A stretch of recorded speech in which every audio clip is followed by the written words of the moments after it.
Hello and good morning, good afternoon, and good evening, wherever you are. Welcome to this session of inspiring conversations.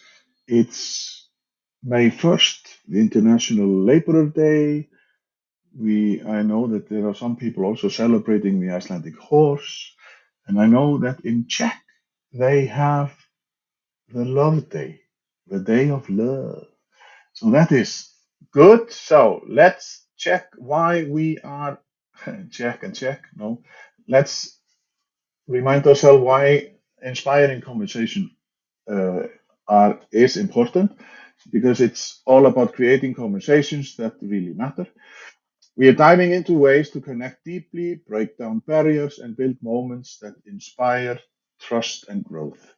Whether it's with your team at work or in your everyday chats will bring more positivity, realness, and impact into every conversation.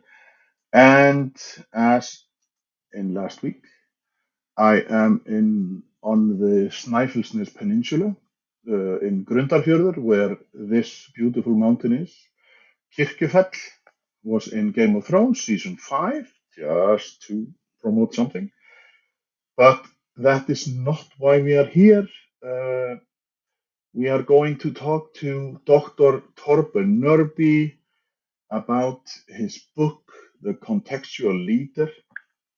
And Torben is a Dane, which can be dangerous because I speak Danish. So hopefully we will not change over to Danish all of a sudden. So hello and good morning. No, hello and good afternoon, Dr. Torben Nørby. Good afternoon, Hedden. Good to be here. Well, thank you for. It is weird because just before I started, when we were talking Danish together, because Yeah. like Danish is like second language to me.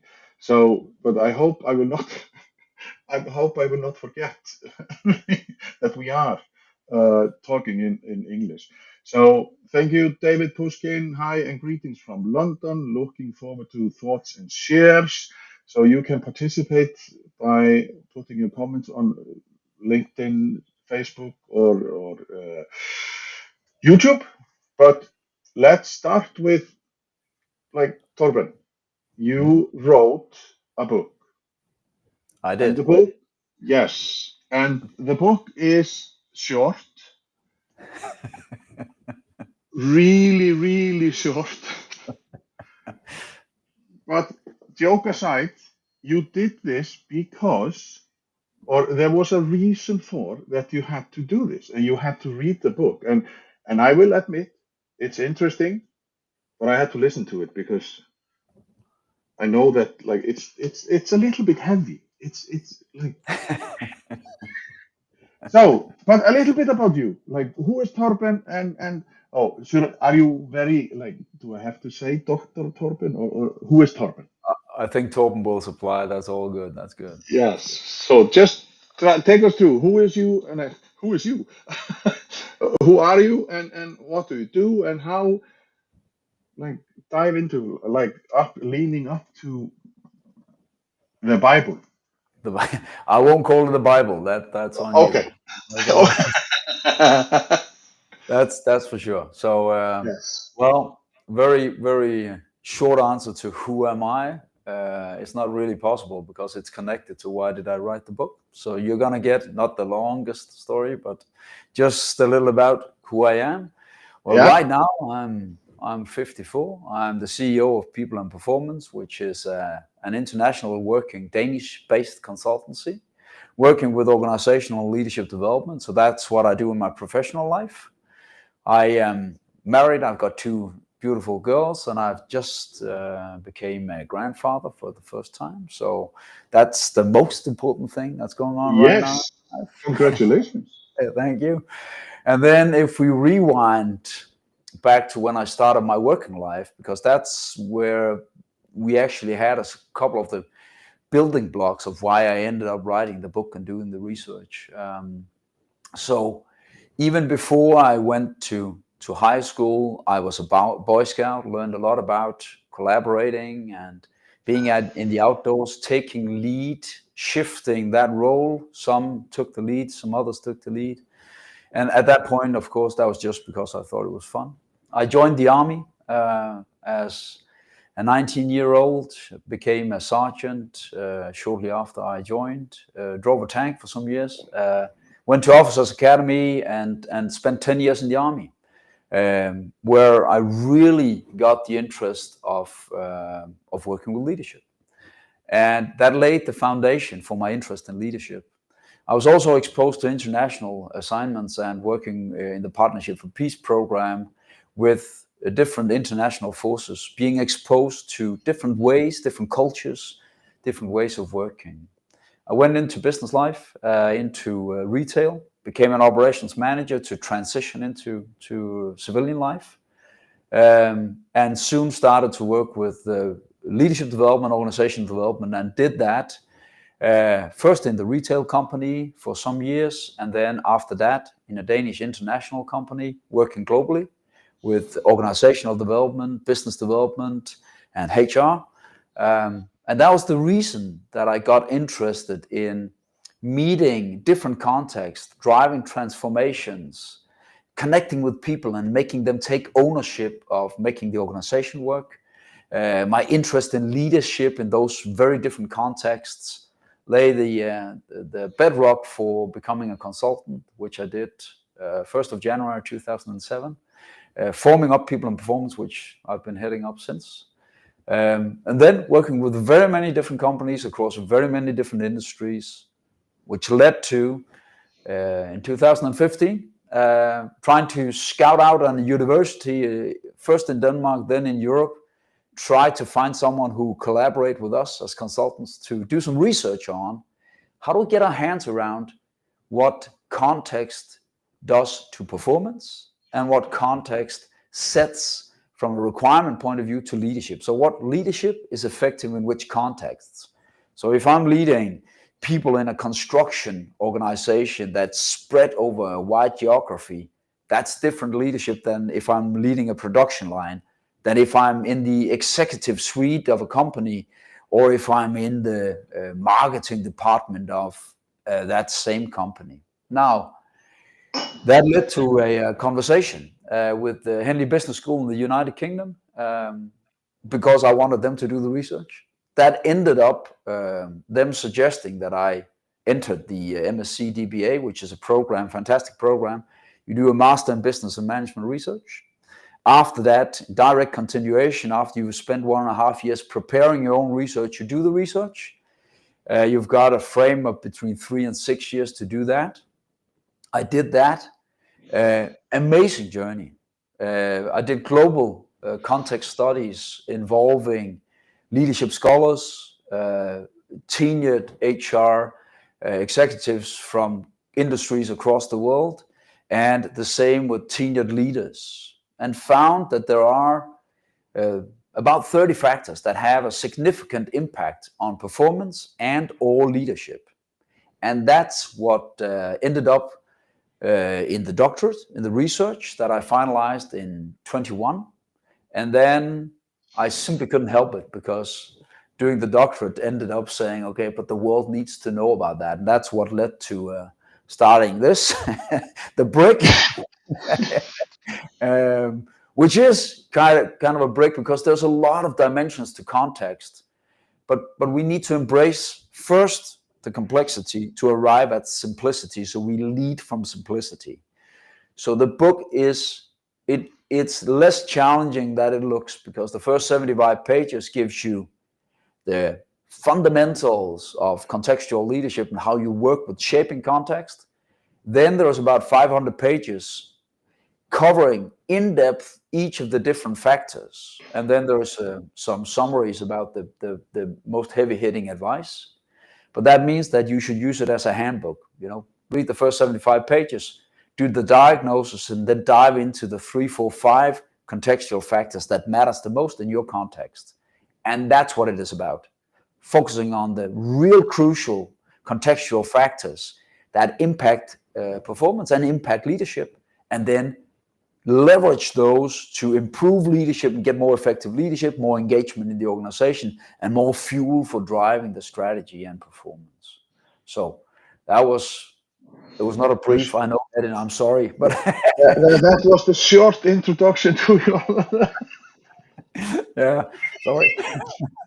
Okay, so we are going to like leading across distance because you mentioned in your book that you are talking to people in China, or like you are talking to people wherever they are, or talking about companies that have businesses all over. And this, like mastering the contextual leadership in a dispersed workforce. But Yes.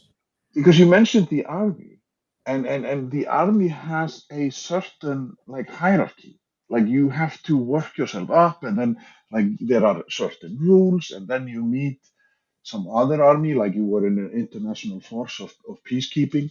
And but the context, like every army has their own, like it must be similar because they just you just know, and the stripes they tell you, like, am I talking to person of significance, or is it like, "Oh, who are you?" Like, and then you just like brush them off.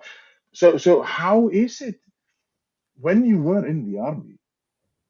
What was it that most intrigued you in this notion of how can we do this internationally? Because companies, they are as the variation of companies Mm. are like we have millions of companies, we have millions of ways, we have million leadership styles. So how like what was it that you just did you sit somewhere and just like, oh, I want to write about this? So I never imagined when I was in the army that I would work professional with leadership development, but I simply found it so interesting that if you do a proper job as a leader, you can get amazing results. And I saw that in the army. I saw some really fantastic role models. And I experienced it myself. I could see the difference between doing it well and not doing it so well. So that sparked my interest. And then it evolved into doing leadership development for many different companies. And every time we went in, we started by talking about what is it you're trying to do? So what are your intentions? What is it that, what are the results you want to achieve? Where is it you want to go with your company? We looked at the surrounding environment. So do you have a dispersed workforce? Is there a lot of dynamism in your surroundings? Does it change a lot? Can you predict how it changes? Is there a lot of risk? So if you do leadership in an oil rig, that's a risky environment. So that organization has a different focus than if you're in an office, of course. And all of these differences, what do you want to do? And what's the context outside that you can't influence, but you have to live with? And then we looked at the structures and the culture, so the setup and the habits of the organization. We did that without really having an organizing framework around it. And that's basically what ended up saying, but we need to get ourselves organized around that framework. And that was the start of the research. Rewinding to the army, there is a paradox here hidden that might be interesting in regards to context. Because you say you know the hierarchy. There's a lot of standard operating procedures in the army. There's a lot of formalized ways of doing things. Yeah. But they build a scaffold. They build something you can lean on. And that means you can manage the chaos because you've got so many standard operating procedures that work also when you're tired, wet, it's cold, and you're under pressure. So that balance between, on one side, strong alignment around a lot of processes and ways of deciding, and then that freedom and autonomy to make the decisions in the battlefield and really set your people free, because that's how you get the results. That balance I found again and again and again in different companies. So the balance between the alignment and the autonomy is one of those underlying factors that we need to look at when we look at the organization. And there are, a couple of good handfuls of those that you can influence. Yeah. So the book is like, as it says on the front, match and shape your leadership context for organizational performance. And on the back side, adapt, align, and accelerate. Yes. How contextual leadership transforms leaders and organizations. Because you mentioned 2007. That was when you started, wasn't it? Like, That was when we started People and Performance, and that was when I started as a consultant. Yes, that's yeah. correct. And then came the financial crisis, and that lasted for some years. Yes. When I just thought about it in this context, because at that time nobody got a clue what was happening. There was chaos and stuff, and people, well, companies, they have reacted, of course, like Yep. like they were running around like a headless chicken and stuff. So did you look at that? I'm not saying that you, like, I did not find it. It was just a question that popped in my head. Like, and would you say, looking back, that if you would have this kind of manual, if you could Yeah. say, that would have helped in in an international crisis? So there are a couple of dimensions to this. First, let's start with the last part. Had I known about would I had the knowledge I have today about context and how to work with it, would we have done better in our company and would we have done better with our clients? No doubt. No doubt about that.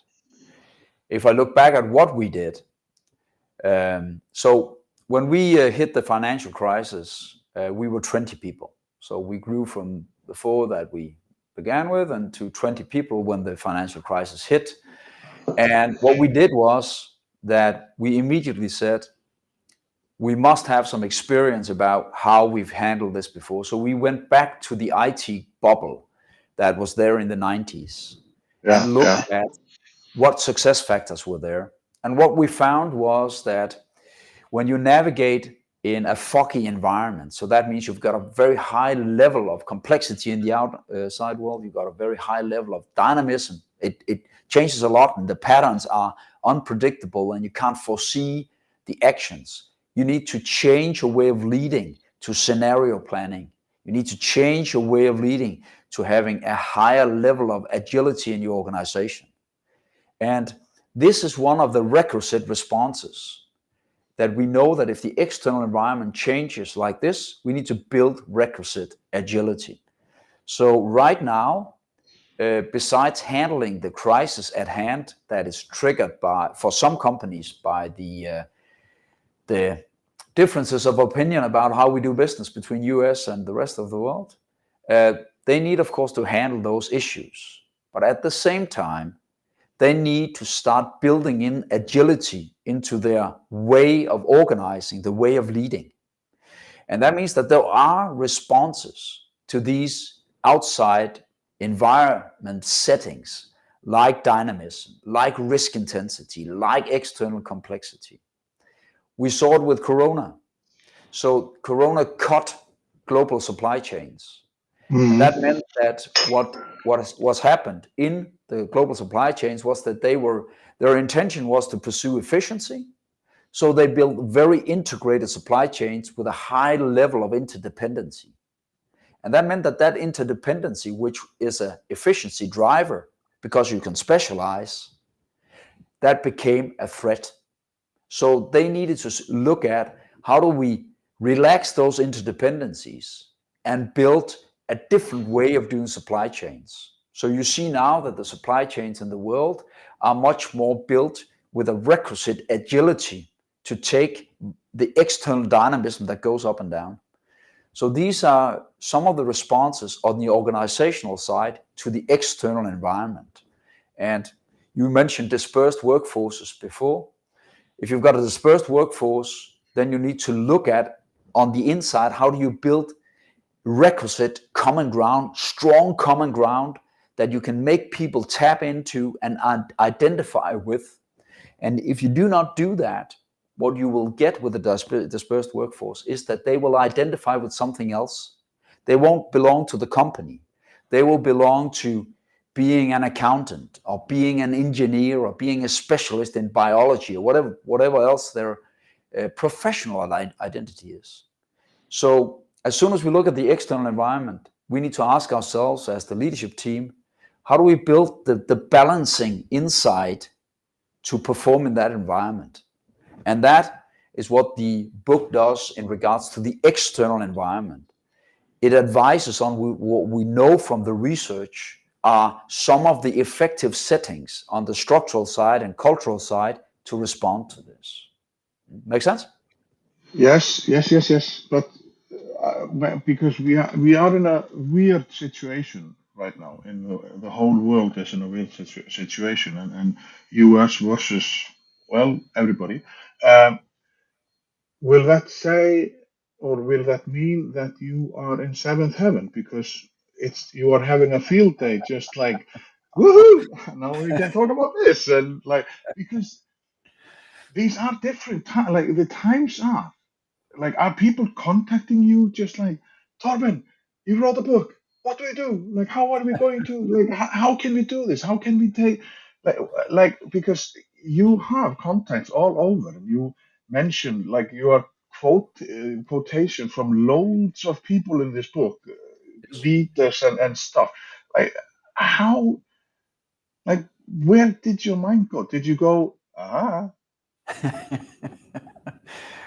think my mind did the same as many others, saying, okay, the pattern recognition that we are used to, that is now disrupted. So the predictability, the pattern recognition changes now. And that's the rational part of it. Then there is the other side of it saying, okay, but there are some of it that is easy to understand. There's some of it that's not so easy to understand. But nonetheless, it is happening. So that means that the contingency plans for companies need to take into account that external dynamism, this change in risk intensity that they need to build the risk readiness.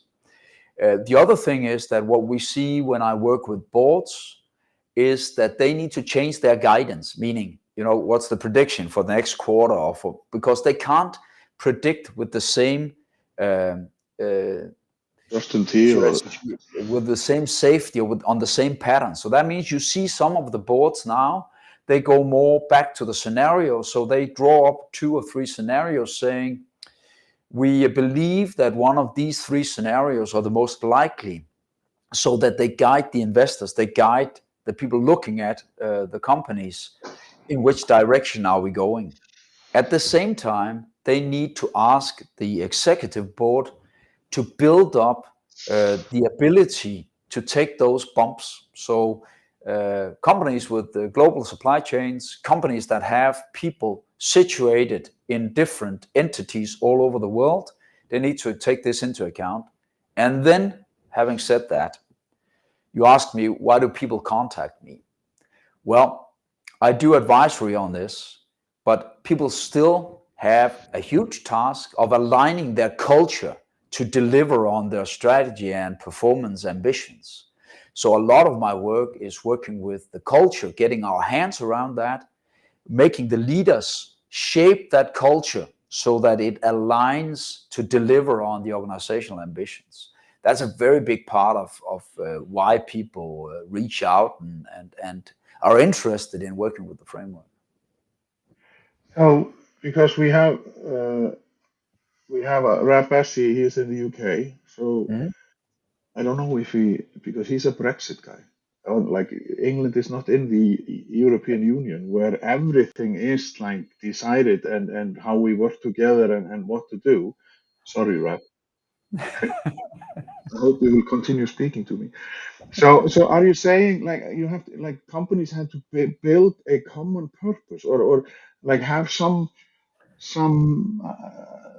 like alignment, like some string of thoughts or silver lining, or like what is it that, or like, because he continues and says, I don't know why he says Rabassi, or is the purpose change as the environment changes? Like, does the purpose change as the environment changes? And how Oh, do so you that's guide? so that's a How very, Yeah, yeah, well, it's a good very, very question. good question. And how do you guide the change within the company? Because Yeah, people are totally scared shitless. Sorry, pardon my French. Like because we have been building the system for 80 years, yes. or from Second World War, and then all of a sudden the country that was leading this build-up, Mhm. they all of a sudden say, "Oh, we don't want to have it like this anymore."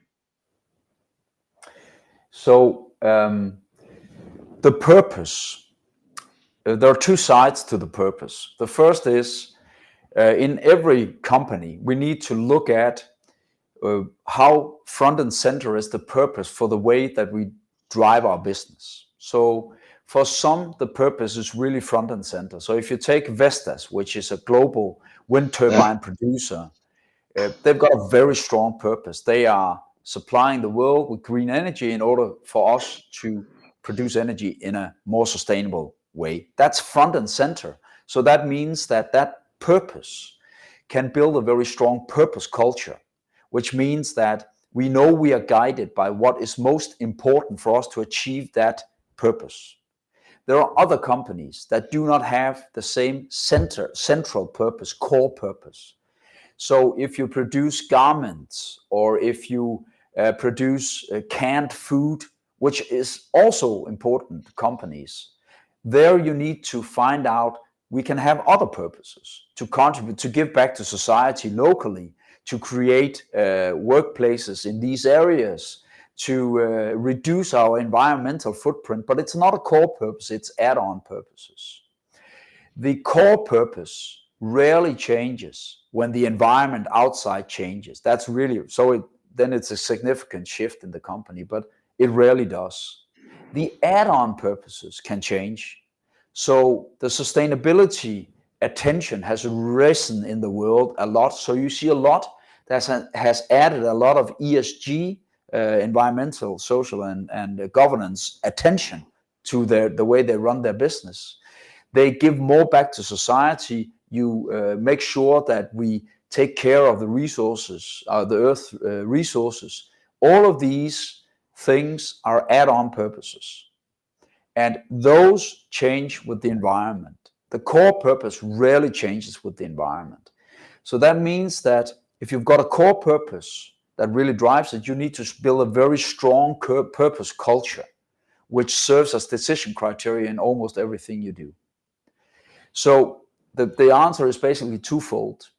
Some purpose does change with the environment outside. That's mostly add-on purposes.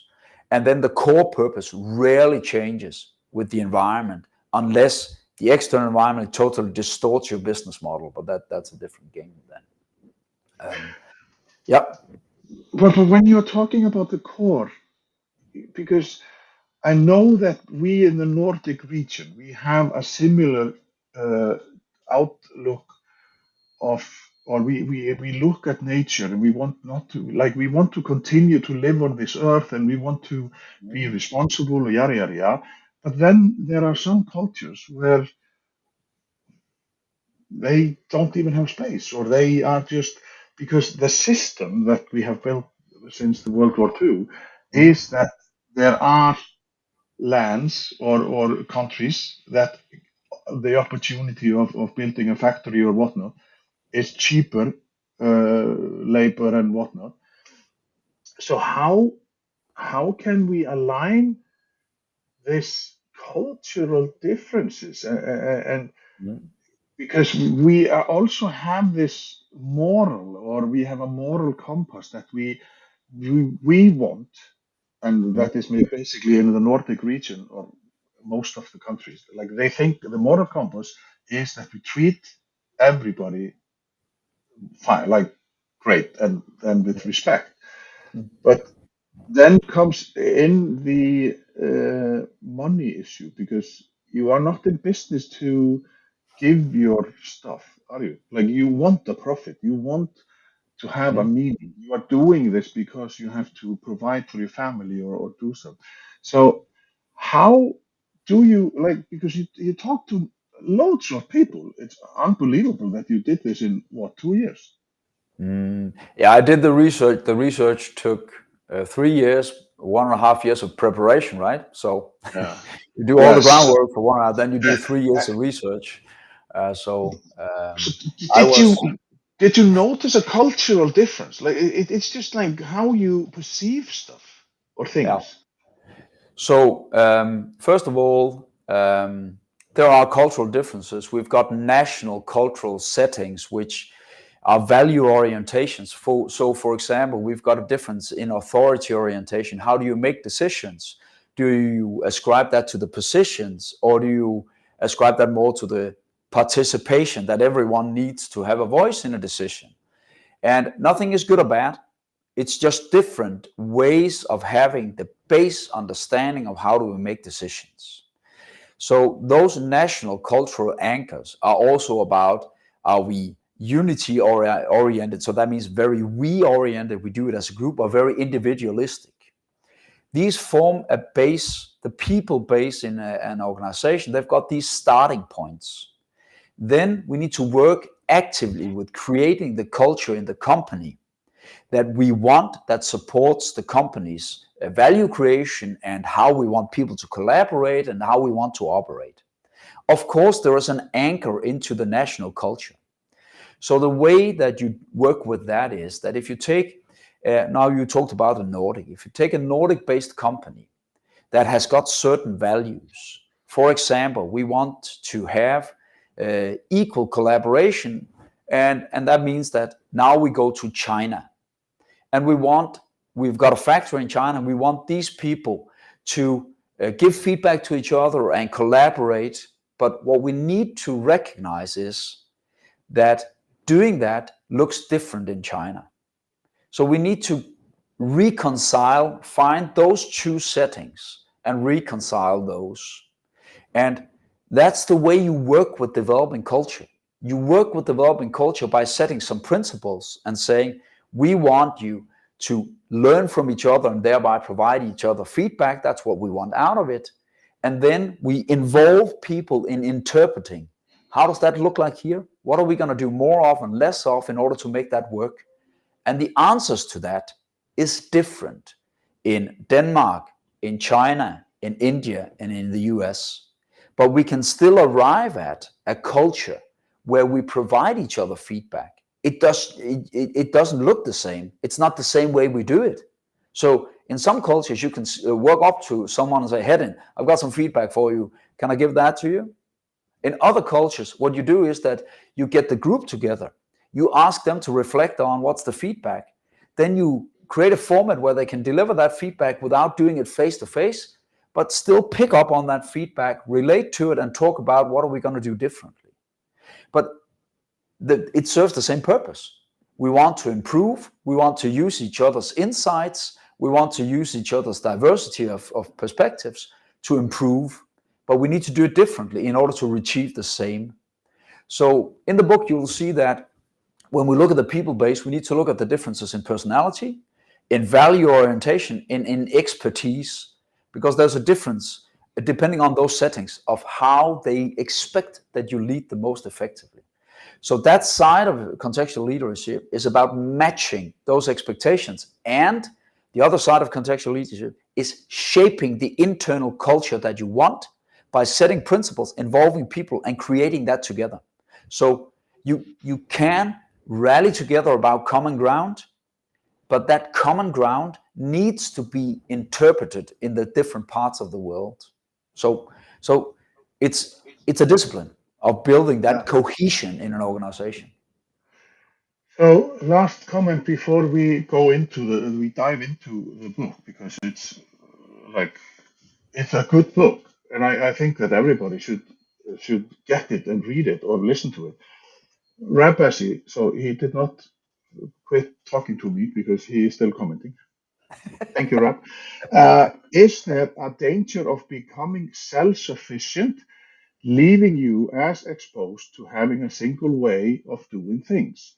Take the Spain power outages. 77% of Spain's electricity in 2024 is generated from low carbon sources. So when the problem arose, it affected like not only Spain, but like Portugal. But they have, didn't they say that it was not from the low carbon sources, or are they looking into it? I think there was something about it. But like, what is your comment to this? Like, how because you like when it happened, you sit and think about what if it would just go through all of Europe, and we don't have the old phones where we can pick up and say, "Hey, Torben, how is it in Denmark now? Like, are you living in the darkness?" Or, "Hey, Rap, are you living in the darkness?" So, what is your take on that? So first of all, I don't think that I am competent to advise on how to ensure that the energy supply in Europe is robust enough to withstand that kind of bumps. But one thing I can say about you say the connectivity. So we don't have that old phone, but the connectivity in the world have never been higher, and it will continue to rise. And that means that there are drivers of complexity in the outside environment for most companies that simply just go up and up. At the same time, leadership is now more than ever performed on a scene, because people share on social media their perception of the internal environment in companies. They share that widely on the social media platforms. We even have services like glassdoor.com that encourages people to report on salary levels, leadership quality, and all of that in the companies that they work in. So the connectivity, where you now say we've got that electrical point of or problem, well, it is also a problem from a risk point, because some companies, if they don't do their IT hardening, if they don't do that risk readiness on the inside, they will have a huge problem with this. So my take on it is that you really need to think about it and take it seriously. Most boards have had this discussion about the hardening, compartmentalizing their data so that they don't, if they break down, it doesn't break down everything, and so forth. But on the supply security side, I think I need to phone someone else to ask them, what are we going to do about it? Yeah, Rap. He also like he says that the point was having like when you have one supplier of like then you have to if one supplier increases the risk, like because if you have like in this certain thing that you have a grid and it's uh, is it not in sections or was it not in sections? Why did the whole country go out? Yeah. The security of having a radio driving, like what happened there? Why is that? Was that a thing? Like there are so many questions about this, how you could do it and how you could split it up. But now we are not going to talk about the moving on, Rap. We are going to talk about uh, like how people, because you in the table of context in the Mhm. book, why focus on leadership context, the framework for leadership context, the effective contextual leadership. And you mentioned in the introduction that you have some, there are, where was it? The five, no, that is chapter one, the five, oh, That's the layers of leadership context. yes. So you like Yeah. talk through that, like how is the like if you have the framework, yes, the Yeah. framework for leadership context. Yeah. Exactly. So So yeah, basically, you can say that in order to work effectively in any organization, in any context, you need to understand the context. So the leadership context framework is for understanding the context. So exactly like if we want to understand personality, we'll take a personality model and then look at that and say, what are the traits of this person? Then we've got a language for it. The leadership context framework has 5 layers, 5 categories of factors. We've got some intentions, which are what is it that the organization is trying to get. So efficiency and innovation, that's 2 sides, and you need to understand the balance for me as a leader, because that guides how I should lead. And there are 4 of those in that layer. Then there are 5 external factors that I need to understand. We've talked about some of them. External complexity, because if I've got a very external complex environment, and maybe even a very dynamic external environment, I need to organize differently than if I've got a very stable external environment. So that's the external environment. That's the roof of the pentagram, and that's because that guides leadership. It gives us guidance on how should we lead. So when we lead, we need to lead 51% based on the guidance we get from the organization's operating model and strategy and the external environment, and 49% on what do our people need, because we have leaders to mobilize the organization, engage it, and focus their energy on delivering on the organizational objectives and purpose.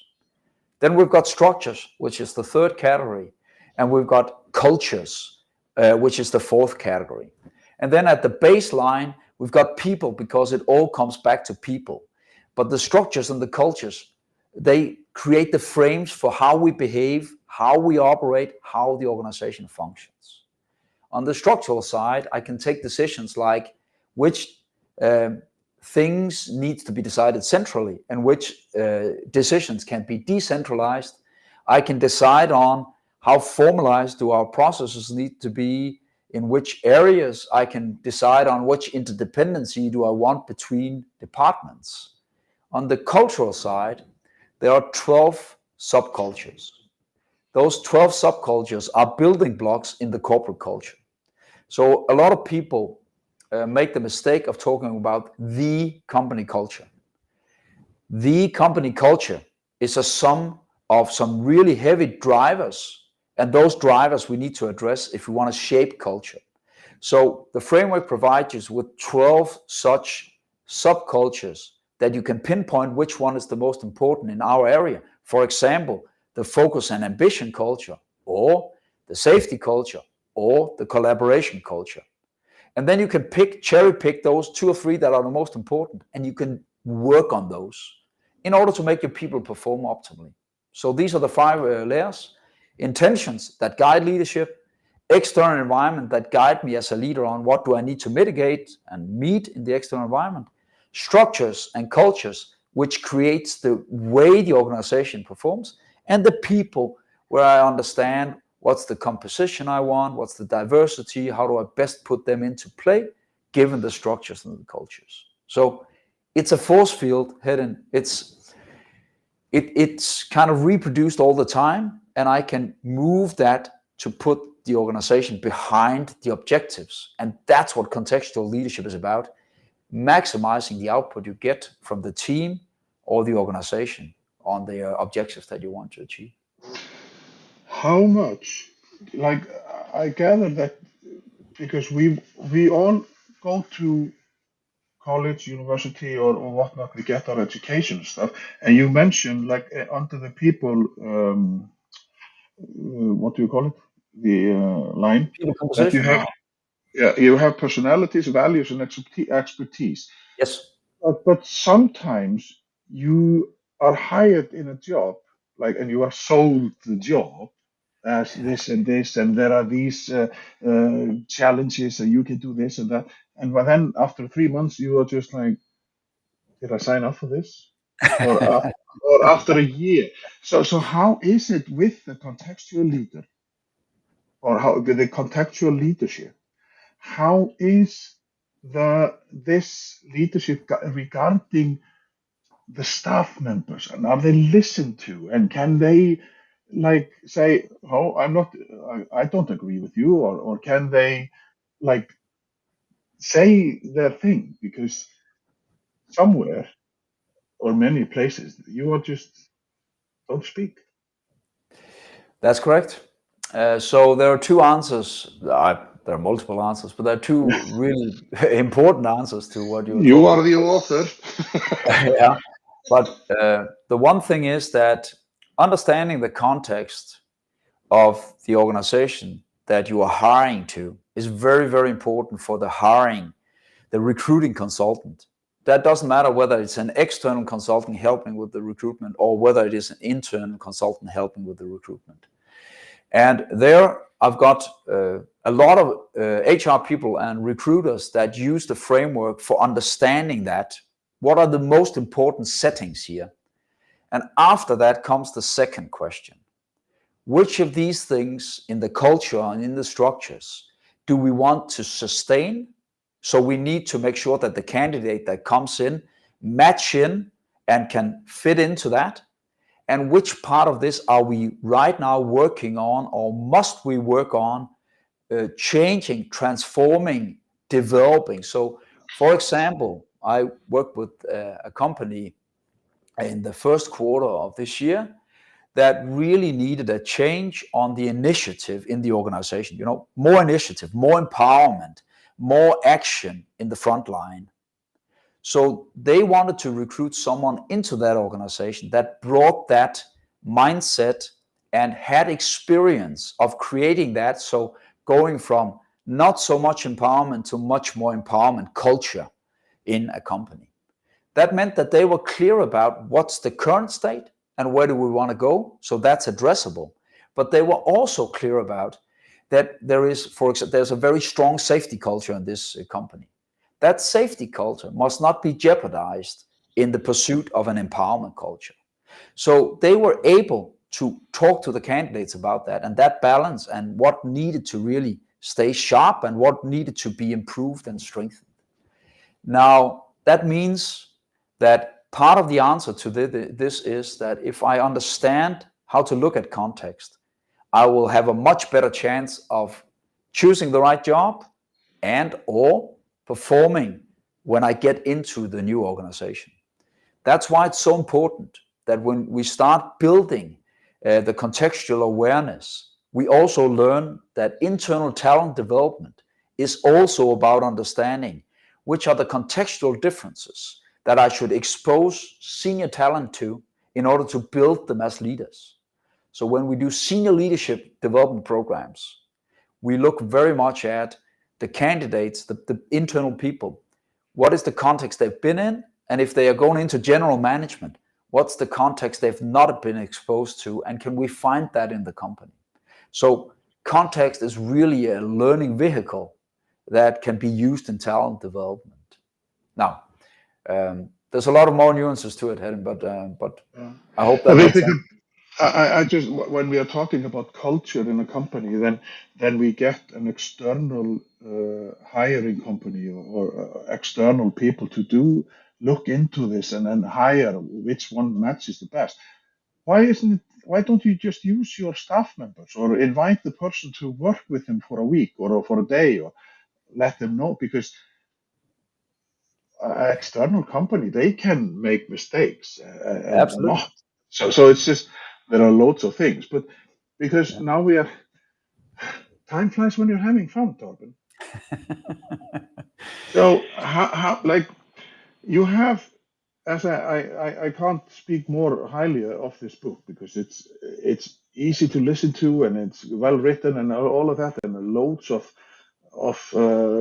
quotes and stuff.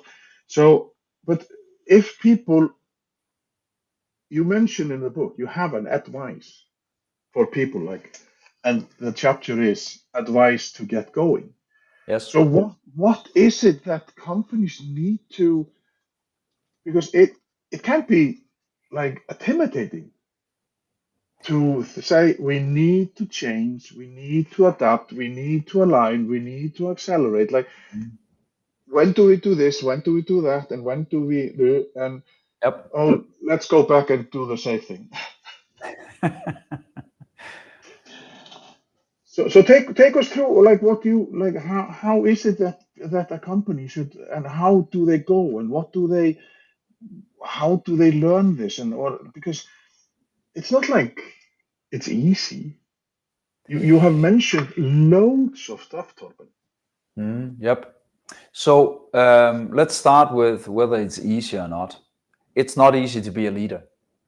And when you grow up in the organization, the ability to work with the organizational side of it and set your organization up for success, that becomes more and more important.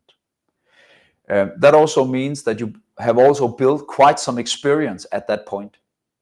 So how do you get going? Well, getting an organizing framework for understanding this. Most leaders who've been leaders for some years, when they read the first 75 pages, they will get it. They will understand these factors. Do I need to keep all of them in my head? No. The trick is to choose the one or two things that right now resonate the most, focus on those, and move those forward. It's exactly like you cook. You don't cook by trying to remember everything. You do that step by step. And if you want to adjust how it tastes, you take one thing, you add that, you stir the pot, you let it take effect, then you taste again. That's the way you do organizational development. You focus, you move, then you see, is it moving in the right direction? Then you do it again, then you do it again. So some of the advice is, don't get baffled by trying to cook the ocean. It doesn't work. But instead, be the ones that do in the leadership team have a discussion about what are the most important things that we improve, strengthen in our organization. Then choose the few, and then the approach to involving leaders in doing it is very easily outlined in the book, and then start doing. So for leaders, it is very much about saying, it is rather easy to understand the approaches to how do you match with the leadership and how do you shape your organization. For the professional organizational developers, the HR people, the organizational development people, they would need to dive deeper into the different contextual factors, especially if they're external, because then they're exposed to very many different contexts. So there's a bit of a difference here hidden. So if you're a leader, you've got 75 pages to start with, and then you will be able to focus on the few, filthy few, the crucial ones. If you're an organizational developer, well, there is another way of doing it. We are right now beta testing an AI bot that is trained on the content of the book, so that you can spar with, have a conversation with that one. And that means that we know that these are research-based answered, and you can talk to that. It can even speak Danish hidden.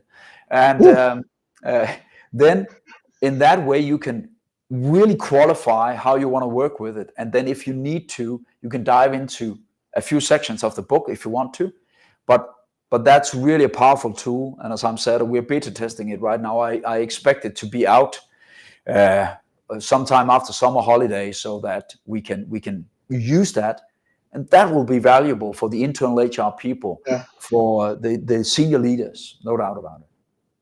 So before we because I have an interesting question for you. Yes. Rapasi, whom I can't I can't speak more highly of him. He's a great friend. Like I interviewed him in December. Like it is, and it of course it's right. Knowing the objective of a role before you apply, like getting the information, and it means a lot. Like also presents clarity on the company's vision, because Yes. it must be the company that throws in the vision and tells you what they want and what not. Give me, if you can, one success story and one like a story that just like woo. If you can, not to mention like what was it that maybe something that surprised you, where you went in and you were just like, oh no, this will never, like they will never learn, and then maybe you had high hopes and then you walked in and just like, oh my, what happened? Do you have some stories? Yeah, let's start with one of the failures rather than one of the success stories. Luckily, I've got more success stories than failures. but I can tell you about a knowledge-intensive organization. An organization spread basically over most of the world, working with large-scale project in a very specialized field, having a lot of different, very highly educated people in the organization. And the leadership, the executive management of that company wanted to improve the formalization, so they got more process robustness, more process maturity, and they wanted more discipline. So the discipline culture and the formalization, they wanted more discipline around this to have a different way of running quality assurance across this organization. And they wanted the leaders to drive that, because they've learned that the leaders was kind of the key to this widely dispersed organization, and getting those highly educated people to tag along.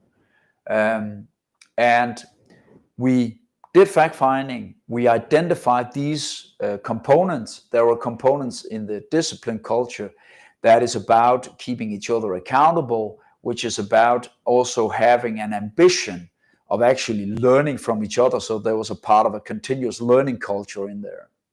We formed that into a program. We worked with the leaders, and the leaders started doing this in the organization and got some different reactions to that transformation naturally. We worked with the necessary matching. So here we saw a move from opening leadership towards closing leadership, so more aligned requirements to the people about how they reported, worked, and quality assured.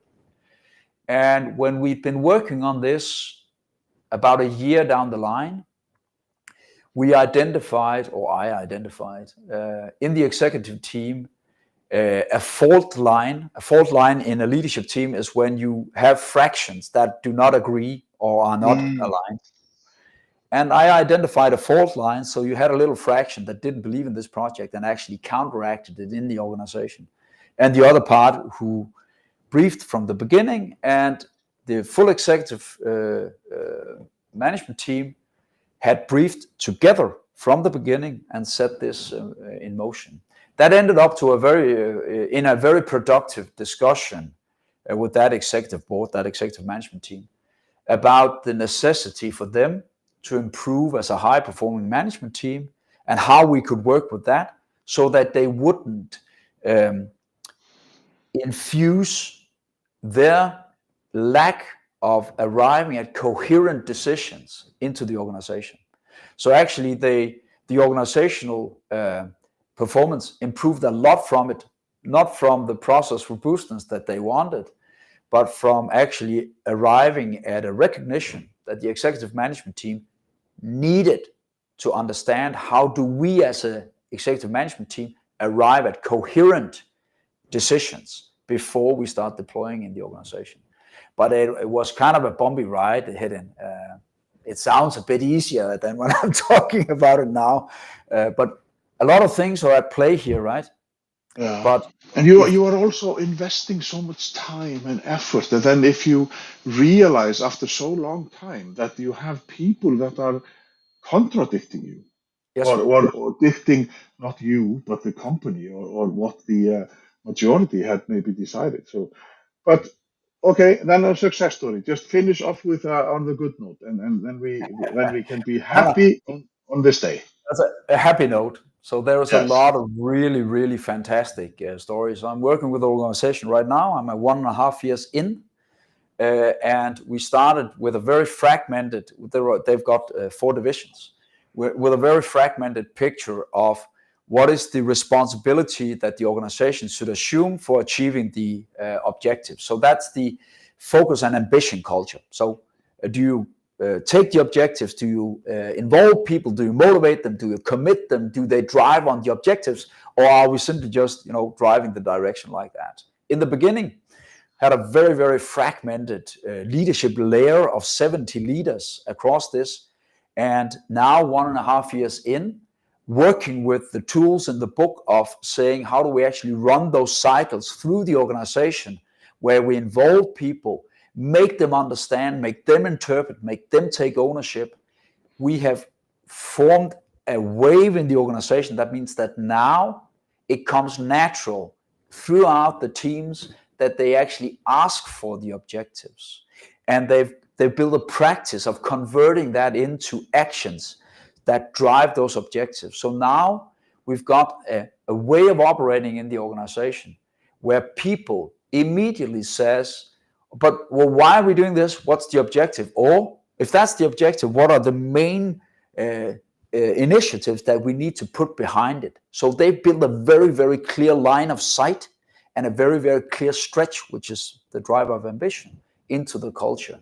So that organization, they're doing good now. They've just this Tuesday they just announced their yearly report, and they've never had a better year. This is not the only measure, but it's for sure a contributor to that measure. The leadership has also done something else in the company, but they're really doing good. So that's a good feeling as a consultant to have contributed to that. They've done the work to set them up for it, right? But that is also when you incorporate the person, like the staff members, and you talk to them, and you make a we culture, not like Exactly. I want and you like you do. I want you like that happy employees, more productivity, and whatnot. There are like loads of studies that say incorporate the personnel or employees, and then everything will change, and people believe, and they want to believe because they love the work. So, but this has been brilliant, and I can't like as I mentioned, like this is a really good book, and it's just so when you're listening to a book, because I listened to it when I was driving, and then the reader said something, and I was just like, yeah, and then all of a sudden I was just like, no, oh, I have to go back. Then my mind had wandered because there was something important that been said. So I congratulate you on this and your journey. That well, we need to do this, and I need to do it myself. That is, It's I okay. find I find that that is also something that like take initiative and do stuff about it, and then and then it's your life. This is your life. Yeah. It's part of my life, very important part of my life, and right Yes, next to that is my newly born grandson. yes, So your I can grand. tell you Yes, yeah. that. So it's just yeah. So that is in your DNA. So thank you very much, Torben. But Thank before we you. leave, I want to mention that next Thursday I will be talking to Jessica Wharton from the US. She is a cancer survivor and she is an HR person. So I like that will be something interesting. I would love you to visit Torben's website, and that is simply by saying Dr. Nörby. Why don't everybody have a There's a shortcut to that heading, because if you oh just go for thecontextualleader.com, then you'll also land there. yeah, well I wanted to give people a challenge, so this is who said life was easy, Torben? And just like find you on LinkedIn and follow hands-on coaching. You are on LinkedIn, you are on Facebook or whatnot, whatever, and you just because I can clearly see that you and Rabassi, you could talk together because that like it's always about the conversation. It's and I I hope that you I hope that you because I my mission is just like I find it so inspiring that you when you told me back when we talked about you being a guest on the show, like when you said like, well, I had to do something, so I just did it myself. That is also like, well, I had to climb the mountain myself, so I did it. So thank you very much for participating, and yet again, like people, if you get this on Audible or whatever, if you're afraid of the manual, so thank you very much, Torben.